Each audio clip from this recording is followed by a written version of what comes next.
अब हम recurrence non homogeneous recurrence relation का केस नंबर 4 करेंगे, जहाँ पे एफ एन जो होगा वो beta raise to power n into p n होगा, where beta is characteristic root of multiplicity t and p n is a polynomial of degree s. Rule number 3 में beta characteristic root नहीं था, but यहाँ पे beta जो होगा वो characteristic root होगा। वहाँ पे बीटा करेक्टरिस्टिक रूट से एक डिफरेंट कांस्टेंट था, बट यहाँ पे बीटा करेक्टरिस्टिक रूट होगा जिसकी मल्टीप्लिसिटी टी होगी। मल्टीप्लिसिटी मीन्स कि वो कितनी बार रिपीट हो रहा है।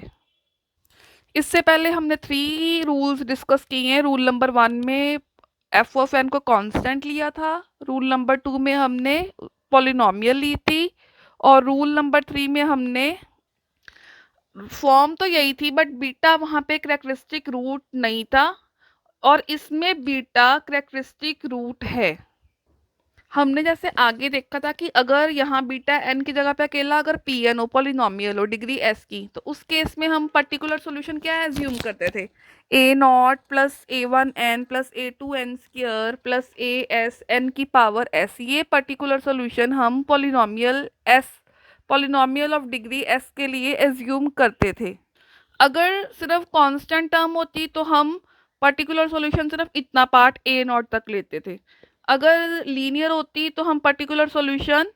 Polynomial a naught plus a one n लेते। अगर डिग्री 2 की पॉलिनोमियल होती तो हम particular solution a naught plus a one n plus a two n square तक ही लेते थे, और हम बाकी सब टर्म्स को हटा देते। सपोज अगर आपके पास एफ ऑफ एन अकेला एन स्क्र हो, लेकिन हम पर्टिकुलर सॉल्यूशन ये तीनों टर्म्स एन स्क्र तक लेते, ए नॉट भी लेते plus a one n plus a two n square तक लेते थे, और हम इसके आगे की टर्म्स को छोड़ देते थे। फिर हमने नेक्स्ट देखा कि अगर बीटा करेक्टरिस्टिक टू रूट नहीं है और बीटा की पावर एन है, तो फिर हम यहाँ तक लेते, बीटा की पावर एन मल्टीप्लाई करके, और पॉलिनोमियल के अकॉर्डिंगली हम अपना पर्टिकुलर सॉल्यूशन एज्यूम कर लेते थे। बट यहाँ पे जो बीटा है वो करेक्टरिस्टिक रूट है। तो अब साथ में हमने ये भी देखना है कि अगर बीटा करेक्टरिस्टिक रूट है तो उसकी मल्टीप्लिसिटी कितनी है। अगर उसकी मल्टीप्लिसिटी 1 है तो n की पावर 1 लेंगे साथ में। अगर उसकी मल्टीप्लिसिटी 2 है तो n की पावर 2 लेंगे साथ में। अगर उसकी मल्टीप्लिसिटी 3 है तो हम n की पावर 3 लेंगे साथ में। सपोज आपके पास करेक्टरिस्टिक रूट्स आ जाती है 2 और 2, ठीक है, करेक्टरिस्टिक रूट आ जाती है 2 और 2, और साथ में इसके पॉलिनोमियल के साथ होता है 2 की पावर n। तो 2 की पावर n 2 करेक्टरिस्टिक रूट है, कितनी बार है 2 और 2, ठीक है, 2 जो है वो 2 टाइम्स करेक्टरिस्टिक रूट जो है वो रिपीट हो रहा है। तो फिर हम इस सब के साथ n की पावर 2, क्योंकि वो 2 टाइम रिपीट हुआ था तो 2 स्क्वायर भी साथ में हम लिखेंगे ही लिखेंगे। अगर मान लो 2 हमारा 3 टाइम आता, 2 2 2 करेक्टरिस्टिक रूट में, तो हम 2 की पावर 3 लिखते। अगर 2 हमारा 4 टाइम करेक्टरिस्टिक रूट में आता, 2 2 2 2, फिर हम n की पावर 4 लिखते। और अगर सपोज a की बार आता 2, तो यहाँ पे हम n की पावर 1, t को हम 1 ले लेते। तो इसमें सिर्फ और सिर्फ ये वाली जो टर्म है ये एक्स्ट्रा आ रही है, ठीक है, ये लास्ट केस है, ये लास्ट रूल है। अब हम इसको डिस्कस करते हैं, इसके पहले स्टेप्स देखते हैं। इसके लिए हमारे पास फर्स्ट स्टेप होता है लेट ए एन। पहले हम जो अभी डिस्कस किया था इसको हम ए एन सपोज कर लेंगे, फिर ए एन माइनस वन, जैसे पहले केसेस में देखते थे, ये सारी की सारी वैल्यूज़ को हम गिवन इक्वेशन में पुट कर देंगे। फिर वैसे ही कॉफिशेंट्स कंपेयर करेंगे, a naught a one a two a s find करेंगे और इस पर्टिकुलर सोल्यूशन में पुट कर देंगे और हमारा पर्टिकुलर सोल्यूशन निकल आएगा। अब हम एक एग्जाम्पल देखते हैं। इसमें मैंने 2 रेकरेंस रिलेशन लिए हैं जिनमें लेफ्ट हैंड साइड दोनों की सेम है, जिसके कारण दोनों के होमोजेनियस सॉल्यूशन सेम आएंगे, बिकॉज करेक्टरिस्टिक इक्वेशन और करेक्टरिस्टिक रूट सेम आएगी। राइट हैंड साइड में एक तरफ हमने कांस्टेंट टर्म ले लिया है और एक हमने साथ में पॉलिनोमियल जो है वो 1 डिग्री की लीनियर पॉलिनोमियल ले ली है। चेंज सिर्फ और सिर्फ हमारा पर्टिकुलर सॉल्यूशन में आएगा। तो होमोजीनियस सॉल्यूशन हम ऑलरेडी फर्स्ट वीडियो में डिस्कस कर चुके हैं, तो ये आपको निकालना आ गया होगा। होमोजीनियस सॉल्यूशन के लिए पहले put a n equal to r की पावर एन करते थे, करेक्टरिस्टिक इक्वेशन, फिर करेक्टरिस्टिक रूट और फिर हमारा होमोजीनियस सॉल्यूशन। अब पर्टिकुलर सॉल्यूशन अब हम यहाँ पे क्या एज्यूम करेंगे, यहाँ बीटा की पावर n है, ठीक है, तो वो तो हमारे पास आएगा ही आएगा, कांस्टेंट है तो a नॉट। अब 4 यहाँ पे कितनी बार आया है, एक बार, तो n की पावर 1 साथ में मल्टीप्लाई हो जाएगी। अब गिवन इक्वेशन में a n है, a n माइनस 1 है, a n माइनस 2 है, a n तो हमने एज्यूम कर लिया, n को n माइनस 1 से रिप्लेस करेंगे, a n माइनस 1 आ जाएगा, सिमिलरली a n माइनस 2 आ जाएगा, और हम गिवन इक्वेशन में ये सब कुछ पुट कर देंगे। उसके बाद हम इसको सिंप्लीफाई करेंगे, ठीक है, 4 की पावर n से पूरी इक्वेशन को डिवाइड कर देंगे। फिर हम n के कॉफिशिएंट्स को सेपरेट कर लेंगे, कांस्टेंट टर्म को सेपरेट कर लेंगे, ठीक है, इसको हम सिंप्लीफाई कर लेंगे, तो ये मेरा सॉल्व होके 0 हो गया, तो 0 इंटू समथिंग 0, तो सिर्फ ये टर्म बचेगी और यहाँ से a नॉट की वैल्यू 4 निकल आएगी। तो पर्टिकुलर सॉल्यूशन में हमने a नॉट पुट कर देंगे तो पर्टिकुलर सॉल्यूशन निकल आया। तो कंप्लीट सॉल्यूशन होता है homogeneous solution plus particular solution, तो ये मेरा कंप्लीट सॉल्यूशन निकल आएगा। अब सेकंड पार्ट में हमने क्या किया है, एक लीनियर इक्वेशन ली है, तो होमोजेनियस सॉल्यूशन तो सेम आना है, तो डिफरेंस सिर्फ और सिर्फ पर्टिकुलर सॉल्यूशन में आएगा। 4 करेक्टरिस्टिक रूट था, करेक्टरिस्टिक रूट है विद मल्टीप्लिसिटी 1, तो n की पावर 1 तो आएगा ही आएगा, 4 की पावर n भी आएगा, n है तो n तक लीनियर पॉलिनोमियल हम एज्यूम कर लेंगे a नॉट प्लस a1n, जैसे a n लिया है वैसे ही a n माइनस 1 आ जाएगा हमारे पास, a n माइनस 2 आ जाएगा, हम गिवन इक्वेशन में पुट कर देंगे। फिर 4 की पावर n से पूरी इक्वेशन को डिवाइड करके इसको सिंप्लीफाई करेंगे, फिर n स्क्वायर के कॉफिशिएंट्स अलग कर लेंगे, n के अलग कर लेंगे, और फिर कांस्टेंट टर्म सेपरेट कर लेंगे। फिर हम कॉफिशिएंट्स को कंपेयर करेंगे, 3 इक्वेशन बन जाएगी, यहाँ से a1 निकलेगा, a1 यहाँ पुट कर देंगे, a1 a नॉट, फिर हमारे पास जब दोनों निकल आएंगे हम पर्टिकुलर सॉल्यूशन जो एज्यूम किया था उसमें वैल्यू पुट कर देंगे, फिर homogeneous solution plus particular solution करेंगे तो हमारे पास ये इसका कंप्लीट सॉल्यूशन निकल आएगा। अब हम एक क्वेश्चन और देखेंगे जिसपे करेक्टरिस्टिक रूट की मल्टीप्लिसिटी 2 होगी, वहाँ पे एक बार रिपीट हो रहा था, यहाँ पे 2 टाइम्स रिपीट होगा। तो solve an plus 2 minus 4 an plus 1 plus 4 an equal to 2 की पावर n। अब आपको पता है ये अल्फा की पावर n है, साथ में कांस्टेंट टर्म है, तो ये तो आपको ऑलरेडी वीडियो नंबर 1 में हम डिस्कस कर चुके हैं, तो characteristic equation, roots, homogeneous solution तक तो आप फाइंड कर लोगे। अब हमने मेन पर्टिकुलर सॉल्यूशन निकालना है इसका, क्योंकि 2 करेक्टरिस्टिक रूट है जिसकी मल्टीप्लिसिटी 2 है, 2 है तो n की पावर 2 आएगा ही आएगा साथ में,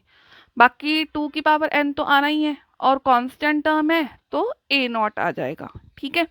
अब हमें यहाँ पे an प्लस 2 चाहिए, an प्लस 1 चाहिए, तो an में n को n प्लस 1 से रिप्लेस करोगे तो an प्लस 1 निकल आएगा, n को n प्लस 2 से रिप्लेस करोगे तो an प्लस 2 निकल आएगा। तो वो सब कुछ बाद में गिवन इक्वेशन में पुट कर दोगे, फिर 2 की पावर n से पूरी इक्वेशन को डिवाइड कर दोगे, फिर आप इसको सिंप्लीफाई करोगे और कॉफिशिएंट को हम इसमें कंपेयर करेंगे, तो ये हमारे पास a नॉट में एक इक्वेशन बन गई है, इसको सिंप्लीफाई करेंगे तो a नॉट की वैल्यू 1/8 निकल आई है। तो a नॉट की वैल्यू हम पर्टिकुलर सॉल्यूशन में पुट कर देंगे और हम दोनों को ऐड कर देंगे, होमोजेनियस सॉल्यूशन को और पर्टिकुलर सॉल्यूशन को, तो कंप्लीट सॉल्यूशन निकल आएगा। अब यहाँ पे हमने लेफ्ट हैंड साइड तो सेम ली है, मतलब होमोजेनियस सॉल्यूशन तो सेम लिया है, फर्क कहाँ पे है, सिर्फ और सिर्फ पर्टिकुलर सॉल्यूशन में,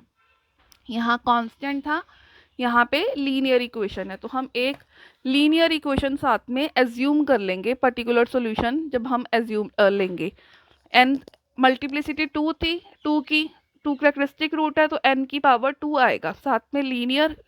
equation a naught plus a1n, और 2 की पावर n तो बीटा की पावर n तो आना ही आना है। an प्लस 2 an प्लस 1 आपको पता है, an में n को n प्लस 1 से रिप्लेस करोगे तो an प्लस 1 आएगा, n को n प्लस 2 से रिप्लेस करोगे तो an प्लस 2 आएगा, ये आ जाएगी, पूरी इक्वेशन को 2 की पावर n से डिवाइड कर दोगे, फिर आप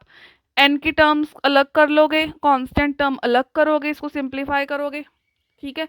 जब आप इसको सिंप्लीफिकेशन कर लोगे फिर कांस्टेंट टर्म को कंपेयर करोगे तो एक इक्वेशन बन जाएगी, फिर n के कॉफिशिएंट्स को कंपेयर करोगे तो दूसरी इक्वेशन बन जाएगी, a नॉट a1 निकल जाएंगे आपके, यहाँ से a1 निकला है, फर्स्ट इक्वेशन में पुट कर दोगे तो a नॉट निकल आएगा, पर्टिकुलर सॉल्यूशन में पुट कर दोगे, फिर आपका होमोजेनियस को और पर्टिकुलर सॉल्यूशन को ऐड करोगे तो कंप्लीट सॉल्यूशन निकल आएगा।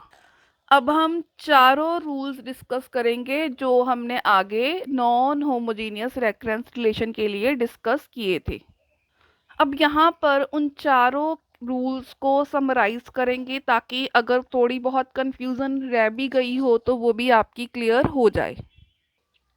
क्योंकि वहाँ पे एफ एन के कॉरेस्पॉन्डिंग हम ए एन चूज करते थे, पर्टिकुलर सॉल्यूशन हम खुद से एज्यूम करते थे। तो रूल नंबर 1 में था कि अगर f n equal to constant given हो, ठीक है, जैसे सपोज अगर आपके पास एफ ऑफ एन 1 हो, एफ ऑफ एन 2 हो, एफ ऑफ एन 3 हो, तो आप ऑलवेज ए एन को ए ले लोगे, कोई कांस्टेंट एज्यूम कर लोगे, चाहे आप इसको ए ले सकते हो चाहे आप इसको पी ले सकते हो, बोथ वे, मतलब कोई एक कांस्टेंट लेके आप इसको फाइंड बाद में लास्ट में कर सकते हो। 1 हो, 2 हो, 3 हो, आप ऑलवेज ए एन को ए ले लोगे या फिर ए एन को आप पी ले लोगे। नेक्स्ट रूल नंबर 2 था कि अगर एफ ऑफ एन आपके पास एक पॉलिनोमियल हो, p n polynomial of degree s, तो उस केस में हम ए एन को एज्यूम करते थे a naught plus a one n plus a two n square plus so on a s n raise to power s. इसको हम example से देखते हैं। सपोज अगर आपके पास एफ ऑफ एन एन है, ये एक लीनियर है, तो हम यहाँ तक लेंगे, इसके आगे वाले टर्म्स को छोड़ देंगे, तो ये मेरे पास बन जाएगा a naught plus a one n. अगर आपके पास f of n n square है, फिर हम एन स्क्र तक लेंगे और आगे वाले टर्म्स को छोड़ देंगे, तो ए एन आपके पास बन जाएगा a naught plus a one n plus a two n square, general polynomial of degree 2 ले लेंगे। अगर एफ ऑफ एन आपके पास क्यूबिक है, एन क्यूब प्लस 1, तो ए एन हम ले लेंगे क्यूब तक और आगे वाले टर्म्स छोड़ देंगे, a naught plus a one n plus a two n square plus a three n cube. अगर सपोज आपके पास एफ ऑफ एन है एन स्क्र प्लस एन, तो फिर ये 2 डिग्री की है तो हम 2 डिग्री तक एज्यूम कर लेंगे, ए एन हम ले लेंगे a naught plus a one n plus a two n square. Next rule था कि अगर आपके पास f of n beta raise to power n into p of n हो, where beta is not a characteristic root, और p n जो है वो पॉलिनोमियल होगी डिग्री एस की, इस केस में हम ए एन एज्यूम करेंगे beta raise to power n और एक पॉलिनोमियल जिसकी डिग्री एस तक होगी। बीटा की पावर एन को हम सेम एज इट इज लिखेंगे, a naught plus a one n plus a two n square plus on a s n raise to power s. For example, अगर आपके पास ये एक रेकरेंस रिलेशन है, ठीक है, और यहाँ पे अगर आपके पास आर है 1 और 2, तो करेक्टरिस्टिक रूट्स जो है 1 और 2 आए हैं, तो लेकिन यहाँ पे अगर एफ ऑफ एन है 4 की पावर एन, तो मतलब 4 जो है वो करेक्टरिस्टिक रूट आपका नहीं है, तो ये वो केस है जहाँ पे बीटा जो है वो आपका करेक्टरिस्टिक रूट्स नहीं होगा। तो क्या करेंगे इसके लिए, एफ ऑफ एन में एफ ऑफ एन अगर 4 की पावर एन है, साथ में कांस्टेंट 1 है, तो ए एन में 4 की पावर एन को तो हम ऐसे ही रख देंगे और 1 मतलब सिर्फ constant term a naught. Second है कि अगर एफ ऑफ एन हो 4 की power n into n, n है लीनियर, तो 4 की पावर एन को तो हम as such as it is लिख देंगे और इसमें लीनियर इक्वेशन तक लिखेंगे और आगे की टर्म्स को हम छोड़ देंगे, a naught plus a one n. अगर एफ ऑफ एन है 5 की power n into n square, तो 5 की पावर एन, यहाँ पे करेक्टरिस्टिक रूट 1 और 2 थे, तो 5 भी आपका करेक्टरिस्टिक रूट नहीं है, तो 5 की पावर एन तो एज इट इज ही आएगा, साथ में एन स्क्र, तो 2 डिग्री तक हम पोलिनोमियल लिखेंगे और आगे की टर्म्स को छोड़ देंगे, a naught plus a one n plus a two n square. अगर एफ ऑफ एन है 6 की power n into n plus one, 6 characteristic root नहीं है, तो 6 की पावर n को तो हम एज इट इज लिखेंगे, साथ में n लीनियर पॉलिनोमियल लिख लेंगे, a naught plus a one n. अगर रूल नंबर 4 था कि f ऑफ n है बीटा की power n into p n, और बीटा करेक्टरिस्टिक रूट थी हमारी मल्टीप्लिसिटी t की, तो मल्टीप्लिसिटी t है तो n की पावर t लिखेंगे, बीटा की पावर n को एज इट इज लिखेंगे और एक s डिग्री की पॉलिनोमियल एज्यूम कर लेंगे, a naught plus a one n plus a two n square plus a s n की पावर s।